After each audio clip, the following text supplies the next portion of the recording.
তাহলে মন্ত্রী সব কাজ ঠিকঠাক ভাবে করে এসেছো, তাই তো? আগে মহারাজ, আমি কোন কাজটা ঠিকঠাক করে করি না আপনি বলুন।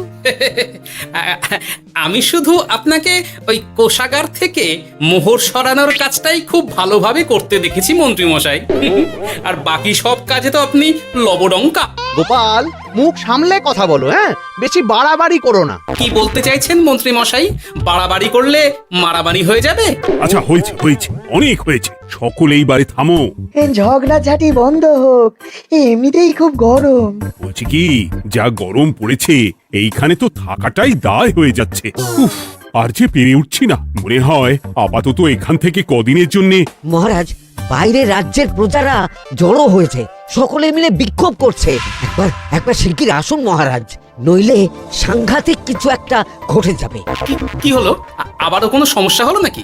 আমাদের রাজ্যের প্রজারা তো যথেষ্ট বোঝদার, তারা তো এমনি এমনি ঝামেলা ঝঞ্ঝাট সৃষ্টি করার মানুষ নয়। গোপাল, চলো গিয়ে দেখি।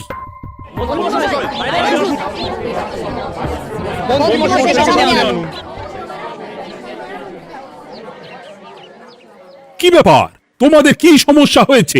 এইভাবে বিক্ষোভ করছো কেন? মহারাজ, মন্ত্রী মশাইকে সামনে আনুন, তারপর বলছি কি হয়েছে না হয়েছে। সেরেছি। আরে, আমাকে ডাকছে কেন? আচ্ছা, বলছি তোমরা একটু শান্ত হও। আমি বুঝতে পারছি তোমরা কিছু একটা কারণে খুবই অসন্তুষ্ট হয়েছো, তাই সেই জন্য বলছি আগে শান্ত হও, তারপর বলো মন্ত্রী মশাইকে কেন খুঁজছো, উনি কি করেছেন? গোপাল দাদা, তুমি তো জানোই রাজ্যে যা গরম পড়েছে, তার জন্য খাল বিল পুকুর নদী নালা একেবারে শুকিয়ে গেছে, চারিদিকে জলের হাহাকার। হ্যাঁ হ্যাঁ, সে তো জানি। গত সপ্তাহে এই সমস্যার কথা জানিয়ে মহারাজকে অনুরোধ করে গিয়েছিলাম যে রাজ্যের বাঁধটা যাতে খুলে দেওয়া হয়। কেন? আমি তো তোমাদের কথা রেখেছি। আমি তো দুদিন আগেই মন্ত্রীকে পর্যাপ্ত পরিমাণে মোহর দিয়ে বাঁধ খোলার কাজে পাঠিয়েছিলাম। কেন, উনি কি বাঁধ খোলেননি? সেইটা ওনাকেই জিজ্ঞাসা করুন। গত দুদিনে উনি তো বাঁধ খুলতে আসেনি, উপরন্তু আমরা ওনাকে ডাকতে গেলে উনি আমাদেরকে তাড়িয়ে দিয়েছেন। সে কি, এ তো ভারী অন্যায়। দুদিন ধরে অপেক্ষা করে আর না থাকতে পেরে আজকে আমরা এখানে এসেছি। এই অবস্থায় আমরা কি করব? যদি আমাদেরকে আমাদের রাজ্য সাহায্য না করে, তাহলে কোথায় যাব আমরা? ছি ছি ছি, আমি তো ভাবতেই পারছি না। মন্ত্রী, এই মন্ত্রী! মহারাজ, মন্ত্রী মশাইয়ের ব্যাপারটা পরে দেখে নিচ্ছি, আগে এদেরকে শান্ত করেই চলুন। মনে রাখবেন, প্রজারা একবার বিপক্ষে চলে গেলে কিন্তু খুব মুশকিল হয়ে যাবে। শোনো সকলে, তোমরা আজকের দিনটা একটু কষ্ট করো। আমি কথা দিচ্ছি, কাল সকাল হলেই বাঁধ খোলার ব্যবস্থা করব। ঠিক আছে? ঠিক কথা বলেছো তো গোপাল দাদা। দাদা বলে যখন ডাকো, তখন দেখো এই দাদা তার ভাইদের কিছুতেই নিরাশ করবে না। শুধু আজকের দিনটা একটু চেয়ে নিচ্ছি, ব্যাস। ঠিক আছে, আজকে আমরা চলে যাচ্ছি, কিন্তু কালকে কিছু না হলেই। কোনো কিন্তুরই জায়গায় নেই পুঁটি বাবা, আর তোমরা রাগ করো না। চিন্তা করো না, সকাল হলেই সাঙ্গ পাঙ্গ নিয়ে আমি বাঁধ খোলার কাজে নেমে যাব।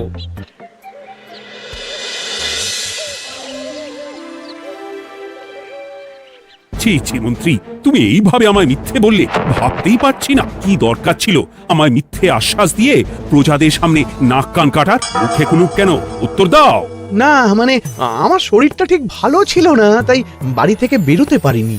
বলছি কি, শরীর খারাপ থাকলে রাজসভায় খবর দিতে পারতেন, আমরা কেউ দায়িত্বটা পালন করতাম। কি আছে? সমস্ত মোহরগুলো ত্যাগপুস্ত করে ঘাপটি মারলেন ঘরে। ছি ছি, জানাই আপনাকে ধিক্কার। সকলে মিলে করো প্রতিবাদের চিৎকার।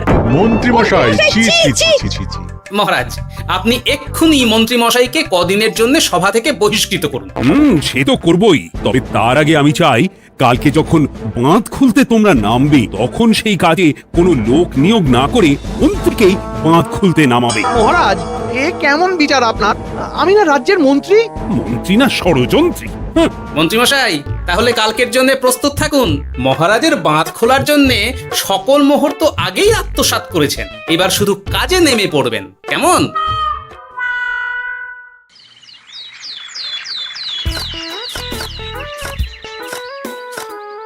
ওহ গোপাল, এইবারে ছেড়ে দাও, আর পারছি না। এত সহজে হাল ছাড়লে হবে বলুন? এই কে আছো? ওই শাবল কোদালগুলো দাও, আমি এদিকটায় খুঁচিয়ে দিই। এই সভাকবি বিজ্ঞানী, এসো এসো এসো, হাত লাগাও। সবে মিলে করি কাজ, বাঁধ খোলা হবে আজ। বাঁধ খোলা হবে আজ, মন দিয়ে করো কাজ। একদম, হাত লাগাও, জোর লাগাও। গোপাল দাদা, সভাকবি, বিজ্ঞানী দাদা আর আর বাকি দাদা ভাইরা আসুন আসুন, সকলে একটু শরবত খান। আমাকেও একটু শরবত দাও। মোহরগুলো খেয়েও তৃষ্ণা মেটেনি বুঝি? হুম? বাঁধ এক্ষুনি খুলবে, প্রজাদের সব জ্বালা জুড়োবে। বাঁধ খুলে গেছে। আমাকে বাঁচাও, আমাকে বাঁচাও। কোনো কোনো সময় ভুল করলে নিজেই সেই ভুল শুধরে আবার ফিরতে হয়। আপনিও তাই করুন মন্ত্রী মশাই, নিজে নিজেই উঠে আসুন। চলো সকলে। গোপাল, তুমি তোমার সাথীদের নিয়ে যা করলে সত্যি ভাবাই যায় না। মহারাজ, নিজেদের রাজ্যের সমস্যায় নিজেরাই কোমর বেঁধে নেমে সমস্যার সমাধান করেছি, পরিস্থিতি মোকাবিলা করেছি। এর জন্য আপনি এমন করে বলবেন না। ওহ, তোমরা না থাকলে যে কি হতো। মহারাজ, আমরা আছি তো, এত ভাববেন না আপনি। আপনি বরং আমাদের সকলের জন্য কিছু খাবারের ব্যবস্থা করুন, খুব খিদে পেয়ে গেছে। হ্যাঁ, নিশ্চয়ই নিশ্চয়ই। তোমরা সকলে ভিতরে এসো, হাত পা ধুয়ে নাও, ততক্ষণে আমি রানীকে আহারের ব্যবস্থা করতে বলছি।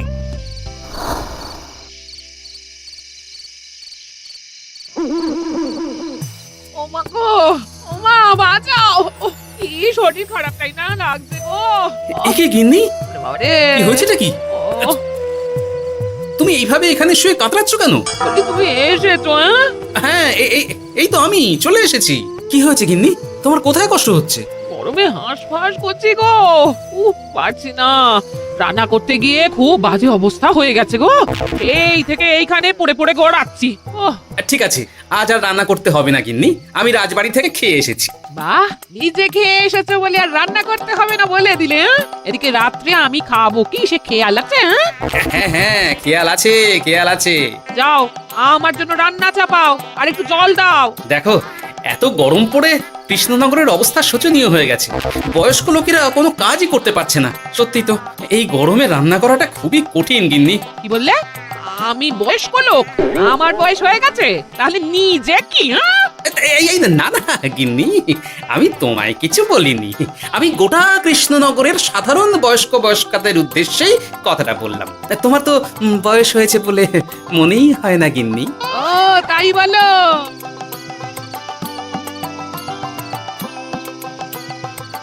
নাও গিন্নি, জল নাও। আজ না হয় আমি রান্না করব। হে ভগবান, মুখের একটু লাগাম দাও। এইভাবে যখন তখন সত্যি কথা বলিও না।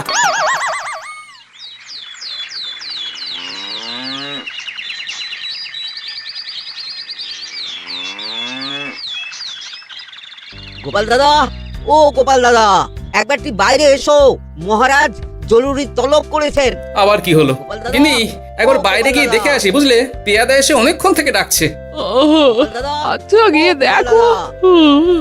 ও গোপাল দাদা, গোপাল দাদা, ও গোপাল দাদা, আরে তুমি এক্ষুনি একবার প্রাসাদে চলো, রানীমার খুব শরীর খারাপ করেছে, মহারাজ তোমাকে খবর দিতে বললেন। ঠিক আছে, তুমি যাও, আমি আসছি।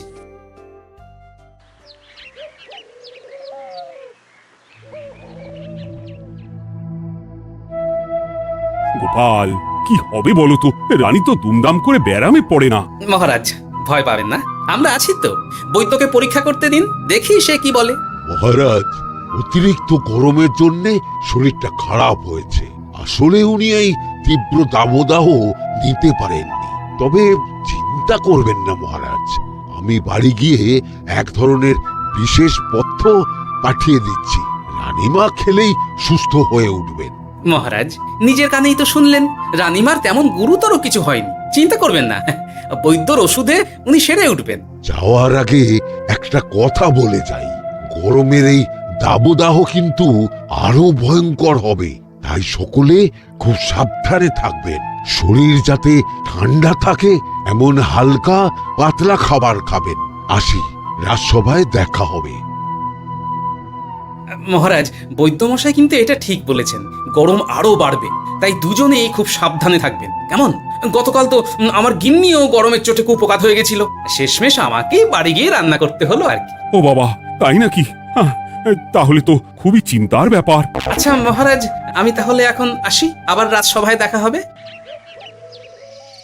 এই গরমে আর এখানে থাকতে পারছি না। বলছি কদিনের জন্য না একটু অন্য কোথাও গেলে হয় না গো? গিন্নি, এই গরমে ঘরেই থাকো, অন্য কোথাও যাওয়ার মোটে নাম করো না। বাইরে বেরোতে গিয়ে যদি কোনোভাবে গরম হাওয়া শরীরে লেগে যায় তাহলে বিপত্তির আর শেষ থাকবে না গিন্নি। কিন্তু এখানেও তো যা গরম পড়েছে, পচে গলে মরে যাই আর কি। উফ গিন্নি, দয়া করে এইসব বাজে কথা বলা বন্ধ করো তো। আমার আয়ুর থেকেও তোমার আয়ু দীর্ঘ হোক। বাহ, তুমি এসব কথা কোথা থেকে শিখলে গো?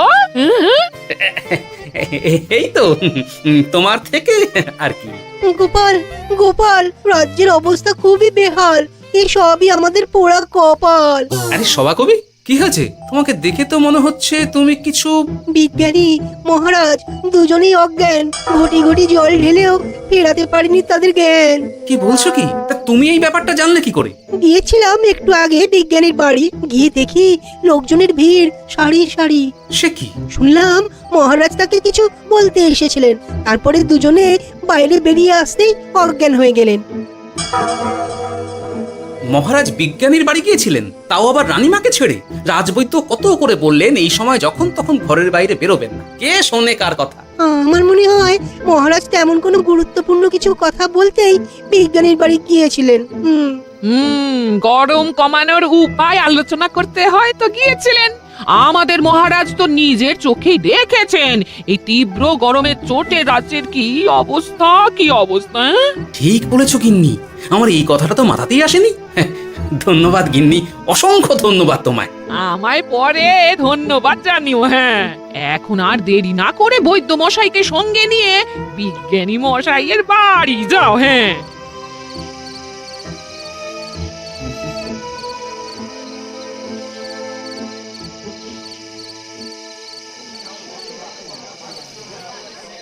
কি বুঝছেন বৈদ্যমশাই? খুব একটা ভালো কিছু বুঝছি না গোপাল। দেখো, সত্যি বলতে ওই কৃষ্ণনগরের অবস্থা খুবই বাজে। তাই এখানকার মানুষেরা একে একে অসুস্থ হয়ে পড়ছে। বাইরের অবস্থাটাও তো ভালো নয়, বুঝতেই পারছো। এখন সান্ধ্যকালীন হাওয়াতেও গরমের তাত রয়েছে। দেখুন, রাজ্যের যা অবস্থা তাতে যদি রাজ্যের মাথা থেকে সমস্ত প্রশাসনিক প্রধানরাই অসুস্থ হয়ে পড়েন তাহলে তো ভীষণ বিপদ। সে তো বটেই। এই জন্যেই আমি বলি কি, মহারাজ সহ সকল সভাসদেরা এই রাজ্য ছেড়ে কদিনের জন্য পাহাড়ি কোনো এক জায়গায় গিয়ে থাকুন, পরিবার নিয়েই যান। দেখুন, আগে নিজেরা বাঁচলে তবে তো রাজ্যবাসীকে ভালো রাখতে পারবেন, তাই না? কথাটা কিন্তু মন্দ বলেনি বৈদ্য। গোপাল, এই গোপাল, তুমি পাহাড়ে যাওয়ার ব্যবস্থা করো। এইখানে আর কিছুদিন থাকলে মরেই যাব। হ্যাঁ গোপাল, আমারও তাই মত। এক্ষুনি যা শরীরে ক্লান্তি এসেছে, আর কদিন এইখানে থাকলে মরেই যাব। মহারাজের অনুরোধে গরম কমানোর কোনো ব্যবস্থাও তো করতে পারলাম না। বাইরে বেরোনো মাত্রই দুজনে মূর্ছা গেলাম। বাবা, ঠিক আছে, বুঝেছি। মহারাজ, আপনি আর এই ব্যাপারটা নিয়ে বেশি ভাববেন না। বিজ্ঞানী, তুমি আর বেশি কথা বলো না। আমি পাহাড়ে যাওয়ার ব্যবস্থা করছি। আমরা রাজসভা সকলে সপরিবারে যাব। অনেক কাজ হয়েছে, এখন কিছুদিন আমাদের বিশ্রাম দরকার।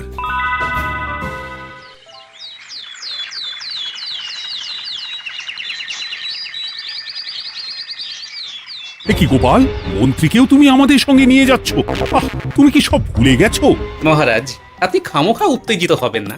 আপনার শরীরটা কিন্তু ভালো নেই। আর মহারাজ, আপনার রাজ্যে বাস করে আপনার থেকেই শিখেছি বিপদের দিনে পরম শত্রুকেও দূরে ঠেলতে নেই। গোপাল এটা ঠিক কথাই বলেছে। যতই হোক উনি তো আমাদের মন্ত্রী, তাই এই বিপদের দিনে ওনাকে ফেলে যায় কি করে বলুন তো? সত্যি গোপাল, তোমার তুলনা নেই। ঠং, সবই নাম কেনার চেষ্টা। গোপাল, চলো এইবারে রওনা দিই। বলছি, খাবার দাবার আর জলের কলসিগুলো উঠেছো তো? হ্যাঁ, খাবারের পাত্রগুলো আপনার জিম্মায় থাকবে, আর জলের কলসিগুলো আমি সামলাবো।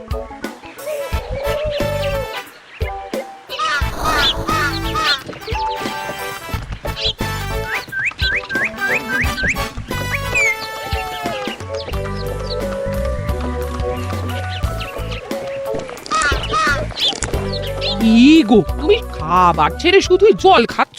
ওদিকে মন্ত্রী মশাই যে সব খাবার একাই সাবার করে দিলে না? ভালোই তো, থাক না। এরপরে বড় বাইরে যেতে হলে বুঝবে। আমি তো ওই জন্যই নিজের জিম্মায় শুধুমাত্র জল নিয়েছি। দেখো, জল খেলে ছোট বাইরে যাওয়ার দরকার হলে চলে যেতে পারবো, কিন্তু বড় বাইরে যাওয়ার দরকার হলে তো যেখানে সেখানে যেতে পারবো না। তাই জলই সই। কিন্তু সবার জল যদি তুমি একাই শেষ করে দিলে তাহলে এই রে, এটা তো ঠিক বলেছো গিন্নি। পথে ঘাটে কোনো পানীয় জলের পুকুর বা কুয়ো দেখলে জল ভরে নিতে হবে, বুঝলে?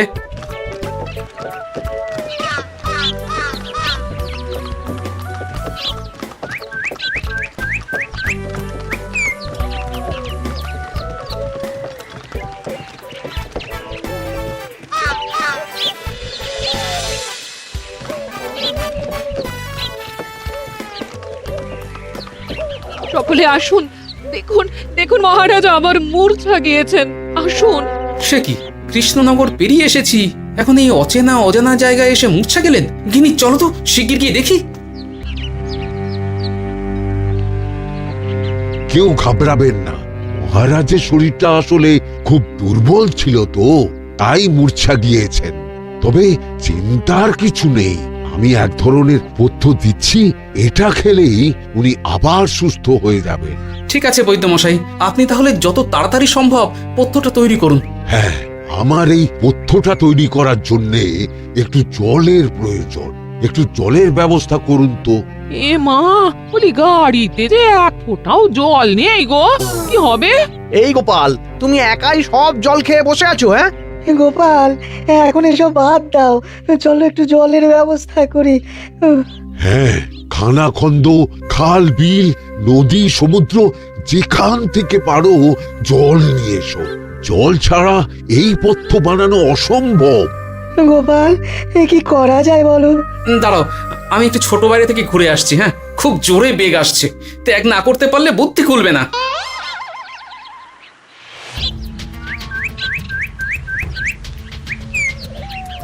ওদিকে একটা পাত কুয়ো দেখতে পাচ্ছি মনে হচ্ছে।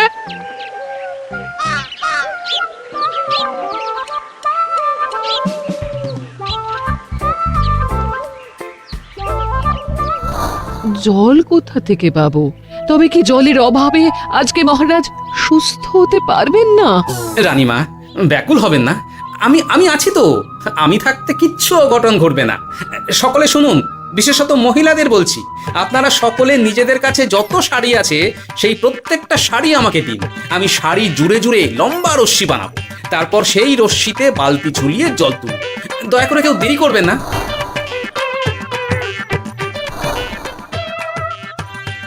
এই নাও আমার 5খানা শাড়ি। হ্যাঁ, এই নাও আমার 10খানা শাড়ি।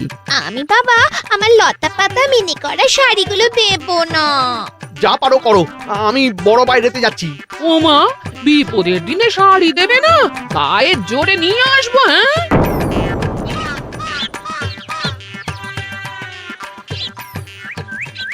এ বাবা, এখনো কিছুটা কাপড় লাগবে তো। যা গভীর পাতকুয়া, সবার সব শাড়ি তো কাজে লাগিয়ে দিয়েছি, এখন কি হবে? আরে ওই তো কার একটা ঝোপের কাছে ধুতি পড়ে রয়েছে, যাই ওইটাই নিয়ে নি।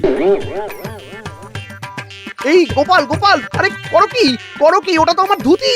আরে আরে আমি এই ঝোপে বড় বাইরের জন্য এসেছি। আরে মন্ত্রী মশাই, বড় বাইরে করার সময় অযথা অন্যদিকে মন দেবেন না, তাহলে পেট সাফা হবে না।